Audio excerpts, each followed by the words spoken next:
നിന്നിടത്തുനിന്ന് lock ചെയ്തിട്ട് ആളെ മറിക്കാൻ പഠിച്ചു. ഇന്നലെ നമ്മളെ ഫൈറ്റ് ചെയ്യുന്ന സമയത്ത്, മൂവ്മെന്റ് ചെയ്യുന്ന സമയത്ത് വീണ് പോയി. നമ്മൾ വീണാലും നമ്മുടെ എതിരാളിയെ, നമ്മുടെ എനിമിയെ ഈസി ആയിട്ട് മറിക്കാൻ പഠിച്ചു, താഴെ ഇടാൻ പഠിച്ചു, ലോക്ക് ചെയ്ത്. അതെങ്ങനെയാ ലോക്ക് ചെയ്യുന്നത് ഞാൻ കാണിച്ചു. ഇന്ന് നമുക്ക് പഠിക്കേണ്ടത്, നമ്മൾ വീണ് പോയി, നമ്മുടെ എനിമി കുറച്ച് ഡിസ്റ്റൻസിലാണ്, പെട്ടെന്ന് നമ്മളൊക്കെ എഴുന്നേക്കണം. ഏറ്റവും വേഗതയിൽ എങ്ങനെ എഴുന്നേക്കാമെന്നുള്ളതാണ്. അതെല്ലാവരും പഠിച്ചില്ല.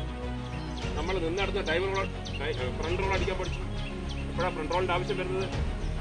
നമ്മൾ നിന്നടുത്ത് റോൾ ചെയ്ത് ചിലപ്പോൾ മുമ്പോട്ട് അഡ്വാൻസ് ചെയ്യേണ്ടി വരും. പിന്നെ മുമ്പിൽ പെട്ടെന്ന് ശത്രു എനിമി മുമ്പിലായിപ്പോയി, ഇല്ല നമ്മൾ തട്ടി വീഴാൻ പോയി. അപ്പോൾ നമ്മൾ ഡൈവ് റോൾ ചെയ്ത് പഠിക്കണം. അപ്പോൾ front roll, dive roll, back roll എല്ലാം നമ്മൾ പഠിച്ചു കഴിഞ്ഞു.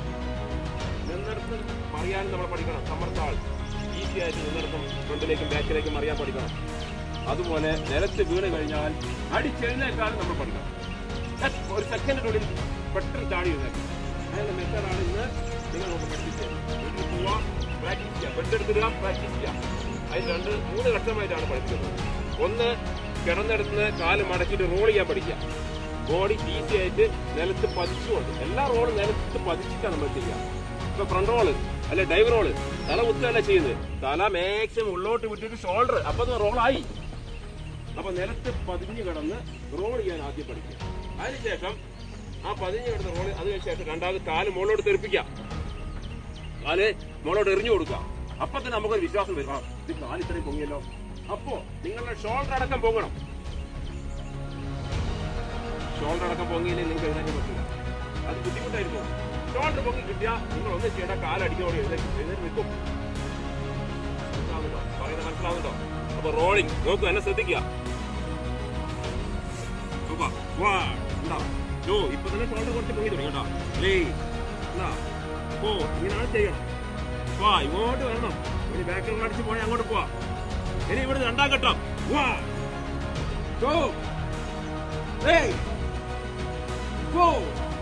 ഇത് 2ാം ഘട്ടം. 3ാമത് എന്താണ്? ആ കാല് നിൽക്കുന്നത് ഇത്രയുള്ള പണി. എന്താണ്?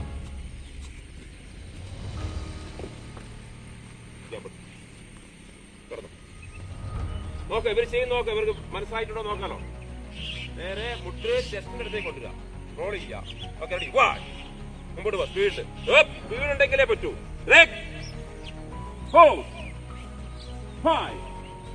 ഇവിടെ പൊങ്ങണം, കുണ്ടി പൊങ്ങണം. റെഡി, ബട്ടക്സ് പൊങ്ങണം ഭൂമിയിൽ നിന്ന് കേട്ടോ. ബട്ടക്സ് പൊങ്ങണം. അപ്പൊ അത് സ്പീഡ് ഉണ്ടെങ്കിൽ നമുക്ക് ഈസിയായിട്ട് ബട്ടക്സ് പോകും. ബട്ടക്സ് പൊങ്ങുന്നതിൽ നമുക്ക് എഴുന്നേക്കാൻ പറ്റും. ബട്ടക്സിന് കനം കൂടിയ ബുദ്ധിമുട്ടാണ് ഈ മൂവ്മെന്റ്. അതാണ് പറഞ്ഞ് ഫിറ്റ്നസ് വേണമെന്ന് പറയുന്നത്. ബട്ടക്സിന് കനം കൂടിയ കുഴപ്പമില്ല, അതേസമയം നമുക്ക് ഫാസ്റ്റ് ആയിട്ട് കാര്യങ്ങൾ ചെയ്യാൻ പറ്റും. ഇനി ഇതിന്റെ 2ാം ഘട്ടം നോക്കുക. പുറകോട്ട് വന്ന് മുകളോട്ട് കാല് തെറിപ്പിക്കുക, വീണ്ടും മുമ്പോട്ട് വരിക. റെഡി,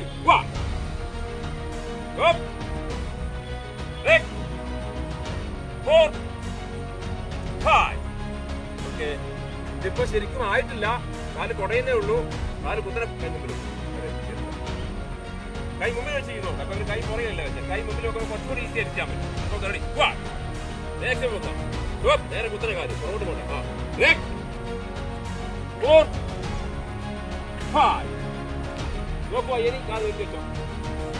ഇനി ഈ മൂവ്മെന്റ് ചെയ്ത് എഴുന്നേക്കാൻ പറയാണ്. ചാടി എഴുന്നേക്കണം.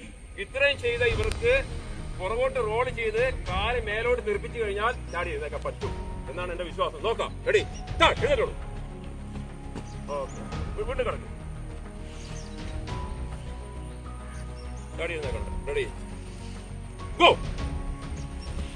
ഇതാണ് നമ്മൾ നിലത്ത് വീണ് കഴിഞ്ഞാൽ ഈസി ആയിട്ട് എഴുന്നേക്കാനുള്ള ഏറ്റവും നല്ലൊരു മെത്തേഡ്. ഇവിടെ ആരെയും കൈകുത്തിയോ? കൈകുത്താതെ ഇനി പുഷപ്പ് ചെയ്ത്, സ്റ്റെപ്പിംഗ് പുഷപ്പ് ചെയ്തതിന് ശേഷം പുറകോട്ട് റോൾ ചെയ്ത് ചാടി എഴുന്നേറ്റ് നോക്കാം. ഇതിന്റെ കൂടെ അതുകൂടി നിങ്ങൾ പഠിക്കണം, അതുകൂടി സ്വായത്തമാക്കണം. നോക്കുക, ജമ്പിംഗ് പുഷപ്പ് പറഞ്ഞ് കൈ പൊക്കി ചാടും, കൈ നിലത്ത് കുത്തും, പുഷപ്പ് അടിക്കും, റോൾ പറയും, പുറകോട്ട് റോള്, ഫോർവേഡ് പറയുമ്പോൾ അടിച്ചെഴുന്നേക്കും. റെഡി, ജമ്പിംഗ് പുഷപ്പ്, റോൾ, കാല് മുമ്പോട്ട് റോൾ ചെയ്യാം. ഫോർവേഡ്, ഗുഡ്, സബാഷ്. ജമ്പിംഗ് പുഷപ്പ്, റോൾ, ഫോർവേഡ്, സബാഷ്. ഇത്രയും ഉണ്ടാവും. മൂവ്മെന്റ് എത്ര നന്നായി നോക്കുക. ഇതൊന്നും കൂടെ കൊണ്ട് ചെയ്യിക്കാം. നിങ്ങൾ ആരും കൈകുട്ടി കണ്ടില്ല. ഇനിയിപ്പോ ചെയ്യുമ്പോൾ കൈ പറ്റി നോക്കണം. റെഡി, നല്ല പെർഫെക്ഷൻ വരട്ടെ. സംഭവം ഈസി ആയില്ലേ? ശരി, ready, jumping pushup, roll, forward,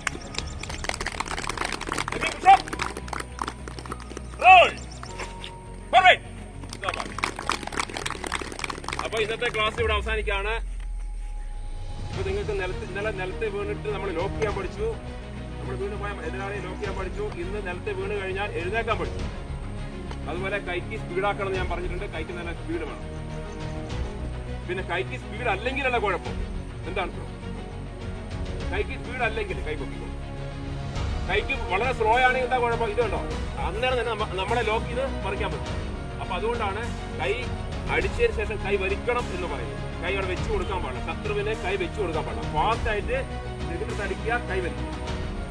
അതൊരു ലോക്കായിട്ട് മാറും. ഓക്കെ, എല്ലാവരും ക്ലിയർ ആയല്ലോ? എല്ലാവരും വീട്ടിൽ പോയി പ്രാക്ടീസ് ചെയ്യാം. നാളെ അടുത്ത സ്റ്റെപ്പ് കാണിക്കും. Okay, by.